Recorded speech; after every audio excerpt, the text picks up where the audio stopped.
Welcome to Ranker coaching channel. आज मैं आपको +2 अकाउंट्स के कुछ बहुत ही इम्पॉर्टेंट MCQs यहाँ पर करवाने वाली हूँ और ये MCQs मैं आपको Vinesh target ultimate accountancy book में से करवाऊंगी और चैप्टर का नाम है financial statement of a company.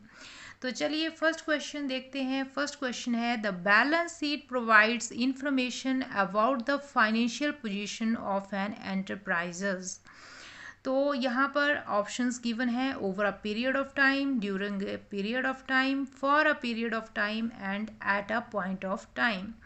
तो जो फाइनेंशियल स्टेटमेंट बनाई जाती हैं जिसमें कि बैलेंस शीट भी बनाई जाती है, तो बैलेंस शीट एक्चुअली जिस दिन बनाई जाती है उसी दिन का ही इंफॉर्मेशन या उसी दिन की ही फाइनेंशियल पोजीशन को वो शो करता है।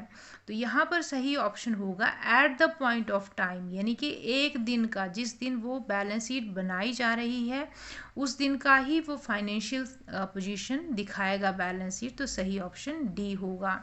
चलिए नेक्स्ट क्वेश्चन देखते हैं। Loose tools appears in the company's balance sheet under the head और सब हेड। तो लूज टूल्स कहाँ पर दिखाए जाएंगे बैलेंस शीट में, और यहाँ पर ऑप्शंस हैं inventories, non current assets, other current assets, stores and spare parts. तो लूज टूल्स एक्चुअली इन्वेंट्रीज में दिखाए जाते हैं। और लूज टूल्स को क्यों इन्वेंट्रीज में दिखाया जाता है, इससे रिलेटेड वीडियोस मैंने अलग से अपलोड की है, उसका लिंक आपको यहाँ ऊपर मिल जाएगा। तो आप वहाँ जाकर समझ सकते हो कि क्यों लूज टूल्स को इन्वेंट्रीज में लिया जाता है। चलिए अब नेक्स्ट क्वेश्चन देखते हैं। Question number third, calls in advance is shown in the company's balance sheet under the head. Calls in advance balance sheet में कौन से हेड के अंडर दिखाया जाएगा, तो यहाँ पर ऑप्शंस हैं non current assets, current liabilities, share holders fund and non current liabilities. तो कॉल इन एडवांस को करंट लाइबिलिटी में दिखाया जाता है, तो सही ऑप्शन बी होगा। नेक्स्ट क्वेश्चन है fourth number, as per schedule 3 part 1 of the company's act 2013 unpaid dividend will be presented under which of the following head or sub head in the balance sheet of a company। तो यहाँ पर कुछ options given है, reserve and surplus, current liabilities, share holders fund and contingent liability. तो ये जो unpaid dividend है इसको करंट लाइबिलिटी में दिखाया जाता है बैलेंस शीट में, तो सही ऑप्शन होगा बी। चलिए आप क्वेश्चन नंबर 5 देखते हैं। Which of the following is not presented under current liabilities in the balance sheet of A company. तो करंट लाइबिलिटी में कौन सा ऑप्शन नहीं आएगा, देखते हैं options. Short term borrowings, short term provisions, trade payable and deferred tax liabilities. तो ये जो short term borrowings and provision है ये करंट लाइबिलिटी में आएंगे। ट्रेड पेबल भी करंट लाइबिलिटी में आते हैं। ट्रेड पेबल में creditors and bills payable include होते हैं, तो ये करंट लाइबिलिटीज़ में ही आते हैं। जबकि deferred tax liabilities current liabilities में नहीं आएंगे, ये नॉन करंट लाइबिलिटीज़ में आते हैं। चलिए अब नेक्स्ट क्वेश्चन देखते हैं। Which of the following is not a sub head under the current assets. तो इसका फिफ्थ क्वेश्चन का आंसर डी था। तो नेक्स्ट क्वेश्चन है which of the following is not a sub head under the current assets.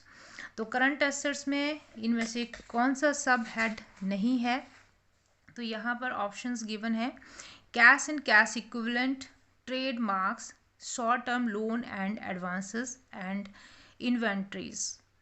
तो यहाँ पर जो ट्रेड मार्क है वो कोई भी सब हेड नहीं है करंट एसेट्स में, जबकि cash and cash equivalent, short term loan and advances and inventory से सारे आते हैं, तो सही ऑप्शन इसका बी होगा। चलिए अब नेक्स्ट क्वेश्चन देखते हैं। Share forfeiture account is the part of, और यहाँ पर ऑप्शंस हैं reserve and surplus, share capital, other long term liabilities and other current liabilities. तो जो शेयर फॉरफीचर अकाउंट है वो एक्चुअली शेयर कैपिटल का ही एक पार्ट है, तो सही ऑप्शन बी होगा। क्वेश्चन नंबर 8 देखिए। Which of the following is considered as a fixed tangible assets.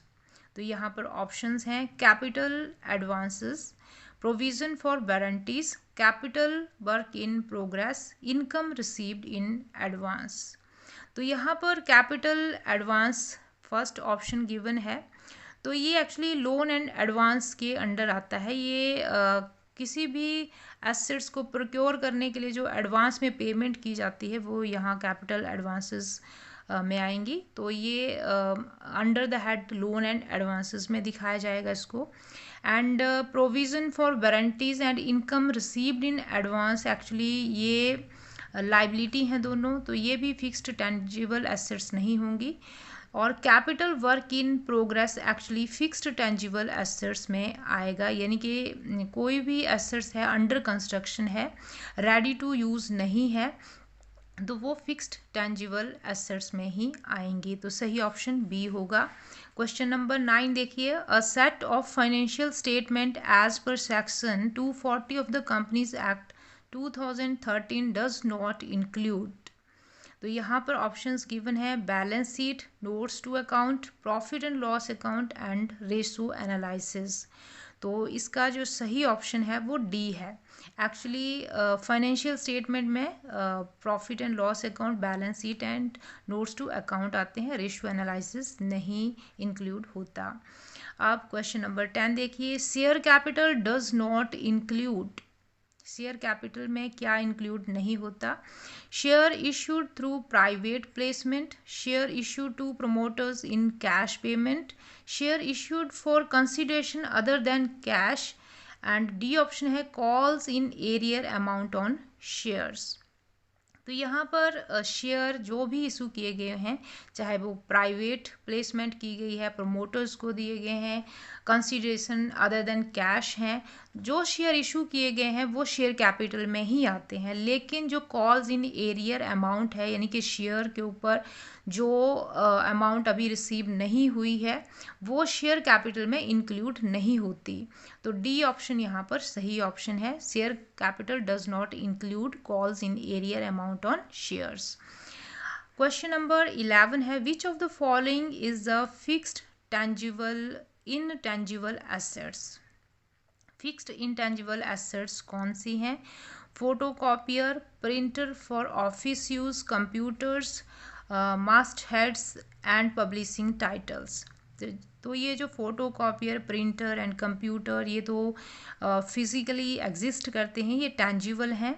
लेकिन mast heads and publishing titles, mast heads means कि जो टाइटल या नेम ऑफ द न्यूज़पेपर हो गया या नेम ऑफ द मैगज़ीन हो गया, उसको मास्ट हेड्स कहते हैं। तो ये जो टाइटल उनका होता है उसको वो इंटेंजिबल फिक्स्ड एसेट्स में आता है ये। तो सही ऑप्शन इस क्वेश्चन का होगा, which of the following is a fixed intangible assets, that is option number D, mast heads and publishing titles. अब क्वेश्चन नंबर 11 देखिए, creditors and bills payable are shown under the head.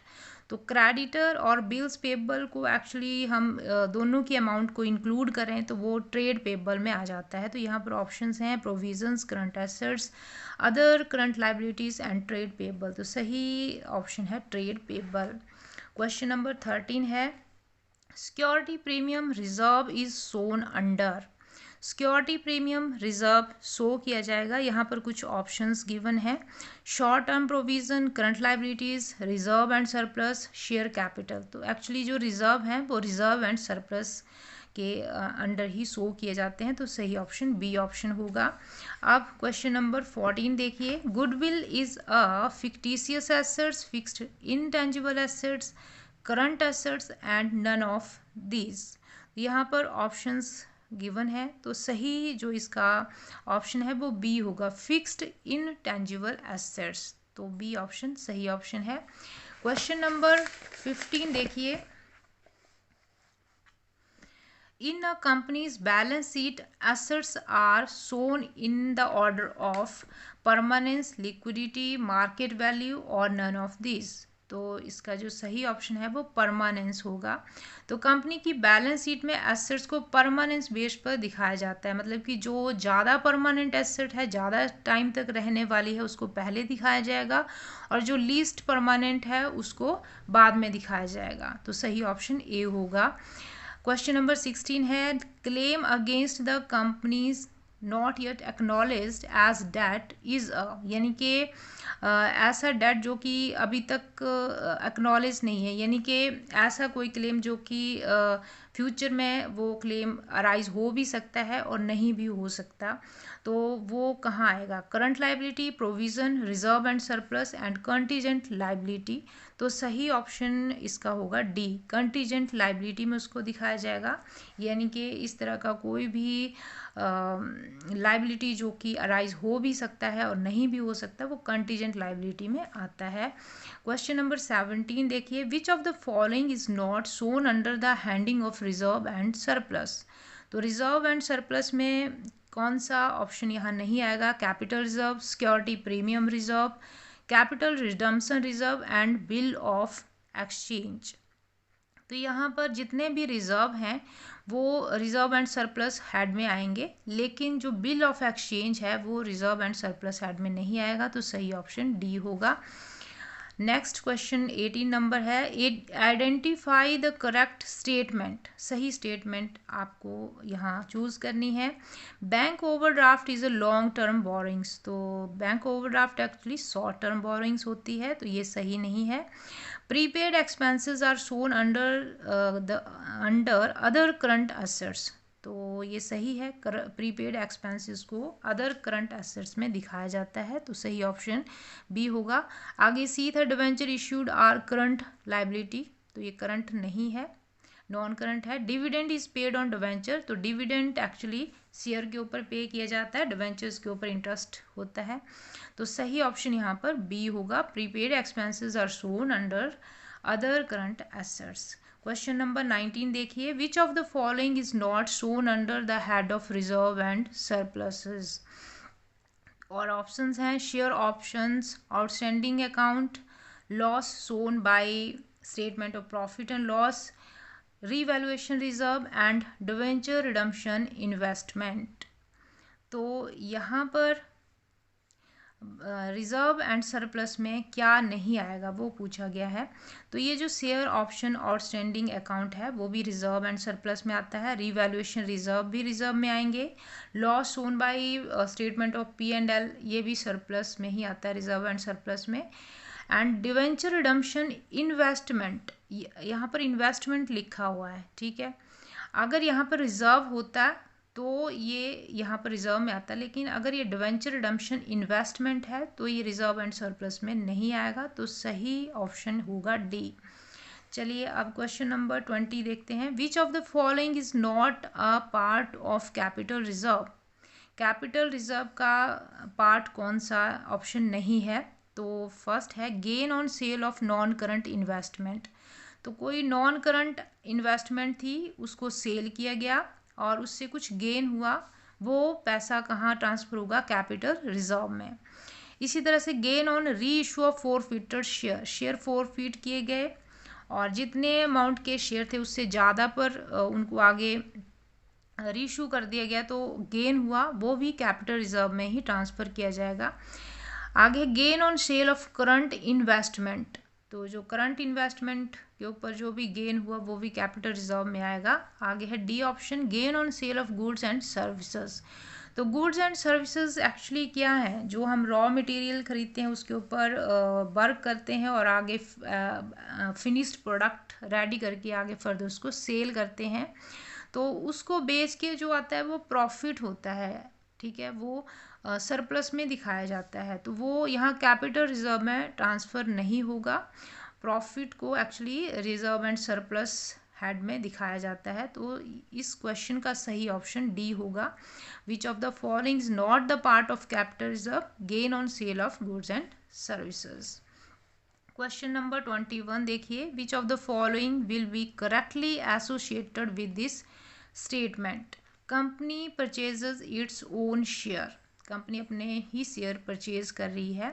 Capital reserve, revaluation reserve, capital redemption reserve, share option outstanding account.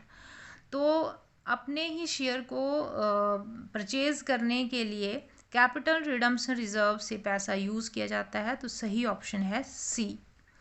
Question number 22 है, the market price of a share is ₹68, what it is to be issue to employees at ₹50।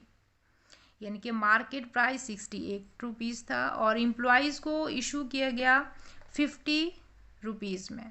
ठीक है, the difference of ₹18 will be transferred to, तो ये जो difference था वो transfer होगा, options given है, capital reserve, share option, outstanding account, security premium reserve, revaluation reserve. तो इसका सही ऑप्शन होगा B, share option outstanding account, यानी कि ये जो 18 रुपये हैं वो क्रेडिट किए जाएंगे शेयर ऑप्शन आउटस्टैंडिंग अकाउंट को। तो ये जो मार्केट वैल्यू और ये जो इशू प्राइस का डिफरेंस होता है, ये एम्प्लॉय स्टॉक ऑप्शन स्कीम के अंडर एम्प्लॉयज़ को ये इशू किए जाते हैं और ये क्रेडिट होते हैं शेयर ऑप्शन आउटस्टैंडिंग अकाउंट को। तो सही ऑप्शन इसका बी ऑप्शन होगा। तो आई होप आपको सभी क्वेश्चन अच्छे से समझ आ गए होंगे। तो अगर आपको ये वीडियो पसंद आया है तो वीडियो को लाइक ज़रूर करें और इसी तरह के और भी यूज़फुल वीडियोस के लिए रैंकर कोचिंग चैनल को सब्सक्राइब करें। Thanks for watching. Peter Pan, that's what they call me. Promise that you'll never be lonely.